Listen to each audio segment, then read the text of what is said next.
Today, let's talk about fire department connection inspections. Now, I'm going to take you into NFPA 25. We're going to look at the inspection requirements in NFPA 25, and then I'm going to show you what that looks like on an actual fire department connection itself.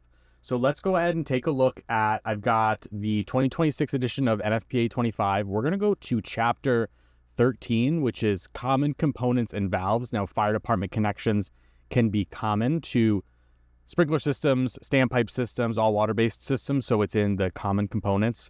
13.8 covers fire department connections. Here's the list. In 13.8.1, we need to be doing an inspection quarterly of our fire department connections, and there's 10 items here that need to be inspected. Now, let's go ahead and take a look in an actual installation of a fire department connection. We'll go over what some of these actually look like, because I think it's a lot better than actually just reading those requirements. So let's take a look at a fire department connection. So here's an example of a fire department connection. I'm going to take a few minutes to talk about some of the items to look at when you're doing an inspection. As always, whenever I'm talking, this is not how to do an inspection. You need to follow all of the requirements in NFPA 25, talk to the authority having jurisdiction, make sure that you're qualified to be doing these inspections. But let's talk about some of the things that we're going to be looking for. We want to make sure that this fire department connection is accessible, it's visible, which is both of those, and it's properly labeled. We've got labels here: combination standpipe, automatic sprinkler system, and that it is the fire department connection. So it's all properly labeled. We know what it's for. We want to make sure that we've got plugs in place right here. We want to make sure that they are not broken. They are not. We want to make sure that these all swivel, because that's how we connect up to those.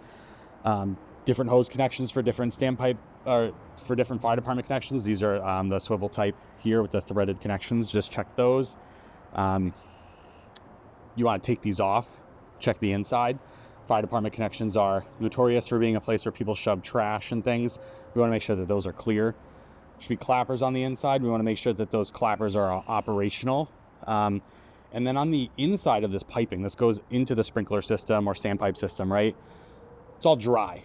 There's a check valve that makes sure that water from the sprinkler system doesn't actually flow back out the fire department connection.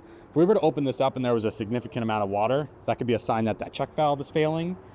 There's also an automatic drain on that piping in there. We want to check that automatic drain, make sure that any water is dripping out. There's actually a little ball. We want to make sure that that's still operational. So those are things on the inside that you're going to be looking for when you're doing that inspection on the inside as well. But the biggest thing is we want to make sure it's accessible and it's not full of anything, and that those caps are all in place and not broken. So that's just a little idea of what we're going to look at when we're doing a fire department connection inspection. And as always, stay informed and stay safe.